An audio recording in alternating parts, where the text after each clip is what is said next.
고위공직자 자녀 학폭 의혹 취재 전말. 이게 한동훈 국힘 주장하는 더러운 정치 공작 질인가? 기자는 교육언론창과 오마이뉴스에 지난 4월 3일 경찰까지 출동한 학폭 신고 기록 전담회의 없어 지침 위반 논란이라는 제목의 기사를 썼습니다. 이 기사의 주된 내용은 그날 국회 교육위 강민정 더불어민주연합 의원이 수백 명의 기자들에게 보낸 강남 귀중학교 학교폭력 은폐 축소 처리 의혹이란 보도자료를 담은 것이었습니다. 국민의힘 기자 허위사실 선거법 위반 고발. 무엇이 허위사실인가? 이 기사가 보도된 다음 날인 4월 4일 국민의힘은 중앙선대위 공보단 논평을 통해 사전투표 전날 인원을 강민정 의원은 고위공직자의 자녀가 학폭에 연루되었는데 학교 측이 은폐 축소 처리했다는 취지로 뜬금없는 허위 보도자료를 내고 오마이뉴스가 이를 익명으로 보도했다고 주장했습니다. 이어 한동훈 비대위원장 아들의 학폭 자체가 없었고 명백한 허위사실임을 분명히 밝힌다면서 민주당 위성정당 강민정 의원, 조국혁신당 황운하 의원, 오마이뉴스 기자 등에 대해 허위사실 유포에 따른 공직선거법 위반 혐의로 고발한다고 발표했습니다. 더러운 정치 공작질이라고도 규정했습니다. 4월 4일 국민의힘 중앙선대위 공보단 명의로 올라온 민주당과 조국혁신당의 정치공작연대는 국민의 심판을 받을 것입니다라는 제목의 논평에서는 한동훈이란 이름을 모두 4차례 거론했습니다. 국민의힘이 고발 대상으로 언급한 오마이뉴스 기자는 교육 전문 인터넷 신문인 교육언론창 소속 교육기자 바로 윤근혁 접니다. 저는 2023년 7월까지 오마이뉴스에서 교육 전문 기자로 근무하다가 매체를 옮겨 2023년 8월부터 교육언론창에서 취재본부장으로 일하고 있습니다. 두 매체는 기사 제휴를 맺고 있기 때문에 해당 기사를 오마이뉴스에도 실었습니다. 이어 하루 뒤인 4월 5일 국민의힘 중앙선대위 클린선거본부는 기자들에게 보낸 알림글에서 이렇게 주장했습니다. 4월 5일 오전 11시 대검찰청에 더불어민주당 강민정, 조국혁신당 황운하 국회의원, 오마이뉴스 윤근혁 기자 및 성명 불상자 등을 공직선거법 위반 관련으로 고발한다. 강민정 의원은 제22대 국회의원 선거 사전투표일이 임박한 시점에 인터넷 매체 오마이뉴스 윤근혁 기자와 공모하여 한동훈 비상대책위원장의 아들이 학폭에 연루된 사실이 없음에도 불구하고 두 차례에 걸쳐 한동훈 위원장 및 아들에 대한 허위사실을 공표했다. 국민의힘이 두 차례라고 언급한 기사는 다음과 같습니다. 기사에 경찰까지 출동한 학폭 신고 기록 전담회에 없어 지침 위반 논란. 기사의 강남 뒤중 잘못 신고 인정해서 학폭 처리 회피? 타 학교는 달랐다. 두 기사 어디에도 한동훈 비대위원장이란 말은 나오지 않습니다. 당 의원 보도자료 내용도 마찬가지입니다. 게다가 기사 1의 내용 대부분은 당 의원이 낸 보도자료 기중 은폐 의혹입니다. 한동훈 비대위원장 실명이 언급되기 시작한 것은 4월 5일 국회 기자회견장 예약 일정에 조국혁신당 황운하 의원 이름으로 국민의힘 한동훈 비대위원장 아들 학폭 의혹 관련이라는 기자회견 제목이 소셜미디어에 떠돌기 시작하면서로 보입니다.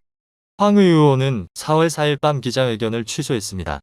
그러나 국민의힘은 4월 4일 밤 늦게 국민의힘 중앙선대위 공보단 명의 민주당과 조국혁신당의 정치공작연대는 국민의 심판을 받을 겁니다라는 논평을 통해 이 문제를 공론화시킵니다. 정치공작만 부각된 국힘 보도자료 기사 양산. 제가 기사를 통해 밝히고자 했던 내용들은 어디로 사라지고 국민의힘이 낸 논평을 기반으로 한 정치공작질 기사만 포털을 통해 양산되기 시작했습니다. 그러나 제 기사에서 문제 제기한 주된 내용은 서울 강남에 있는 공립기중학교가 경찰까지 출동한 학폭 신고 사태에 대해 학폭 처리 지침과 달리 학폭 신고 접수 대장이 정식 기재하지도 않았고 학폭 전담기구회의도 열지 않은 잘못된 절차를 진행했다는 것입니다. 부모와 관련된 내용을 특정하지 않은 이유는 자녀가 학폭에 연루됐다는 이유만으로 부모를 무작정 비판하는 것은 타당하지 않다고 생각했기 때문입니다. 다만 그 부모가 학교에 영향력을 행사했다면 상황은 달라지겠지만요. 그래서 기사 1에서 강민정 의원실은 교육언론창의 복수의 제보에 따르면 가해 관련 학생 아버지는 당시 현 정부의 고위공직자였고 국내 최대로 펌 변호사인 어머니는 이 학교의 학교 운영위원이었다고 주장했다고 한 뒤에 다음과 같은 내용도 적었습니다. 하지만 이번 사건에서 가해자로 지목된 학생의 부모가 어떤 역할을 한 것인지에 대해서는 드러난 것이 거의 없기 때문에 신중할 필요가 있다는 지적도 나온다. 자식의 잘못된 행동만으로 부모를 무조건 비판하는 것은 온당하지 않기 때문이다. 왜 학폭 처리 절차 제대로 지켜지지 않았나? 기중은 왜 절차를 제대로 지키지 않았는지에 대해 의문을 제기하는 것은 교육기자의 당연한 의무입니다. 가해 신고된 학생의 아버지가 고위공직자이고 어머니는 대형 로펌 변호사이면서 학교의 학교 운영위원이라는 지적이 보도자료 등을 통해 공개된 상황이기 때문에 이것이 영향을 준 것은 아닌지 취재해볼 필요는 당연히 있는 것입니다. 지난 4월 3일 강민정 의원은 보도자료에서 당시 가해자로 주목된 학생의 보호자는 국내 최대 규모 로펌 소속 변호사이자 해당 학교의 학교 운영위원으로 활동하고 있었다고 공개했습니다. 또한 취재 과정에서 강 의원실 관계자가 복수의 제보에 따르면 가해 관련 학생 아버지는 당시 현 정부의 고위공직자였다는 설명을 했고 한 교육기관의 관계자도 가해자로 신고된 학생의 아버지가 당시 고위공직자였던 것은 사실인 것으로 알고 있다고 말했기 때문에 이를 기사에 쓴 것입니다. 국민이 이미 제 기사에 대해 문제가 있다고 생각했다면 무조건 학폭 자체가 없었고 명백한 허위사실이라고 할 게 아니라 기사에 어떤 내용이 구체적으로 틀렸는지 지적해야 합니다. 황운하 의원이 기자회견을 열기로 했다가 취소했다는 것만 가지고 마치 기존의 기사가 모두 허위라고 하는 것은 설득력이 떨어집니다.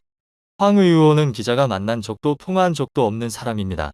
제가 고발된 상황에서 애초에 기사에서 자세히 보도하지 않았던 학폭 신고된 해당 학생 사건 실무를 책임졌던 기중 관계자와 통화한 내용을 여기에 공개하고자 합니다. 국민이 이미 문제 삼은 두 개의 기사가 학교의 학폭 처리 과정의 문제점을 지적한 기사라는 점을 분명히 하기 위해서입니다. 강민정 의원 보도자료가 나온 뒤인 4월 3일 오전 8시 36분 뒤중에 전화를 걸어 해당 건의 실무 책임자와 6분 42초 동안 통화했습니다. 통화 초 중반 대부분은 학교 쪽 학폭 처리 절차 과정의 문제점을 묻는 것이었고 뒷부분 30초만 부모의 학폭 신고 사건 영향 여부를 묻는 내용입니다. 통화 내용은 다음과 같습니다. 하나만 더 질문할게요. 지난해 5월 경찰에 학폭 신고된 그 가해자 5명 중에 1명이 고위공직자 아들이잖아요? 그것이 학교 행정에 영향을 준 건 아닌가요? 저는 그렇게 생각하진 않는데요. 모르겠습니다. 그렇게 생각하지 않는데 제가 답변 드릴 사항이 아닌 것 같습니다. 굉장히 조심스러운 상황이고 제가 답변 드릴 수 있는 상황이 아니라서. 고위공직자 아들이고 엄마 같은 경우는 땡땡 로펌 변호사이시고 학교 운영위원이라서 혹시 학교가 눈치 본 거 아니냐는 의혹은 나올 수 있거든요. 어떠세요? 그 영향을 좀 받았나요? 안 받았나요? 그 영향을 받지는 않았어요. 영향을 안 받으신 거죠? 예. 한동훈 위원장 배우자와 같은 이름을 가진 학교 운영위원 명단은 현재도 기중 홈페이지 두 군데에 공지되어 있습니다.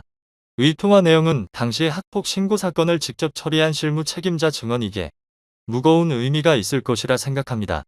하지만 애초 기사에서는 해당 내용을 자세히 보도하지 않았습니다. 기사의 주된 방향이 그 내용이 아니었기 때문입니다. 그럼 국민의힘에 묻겠습니다. 대체 무엇이 허위사실이고 무엇이 정치 공작질입니까?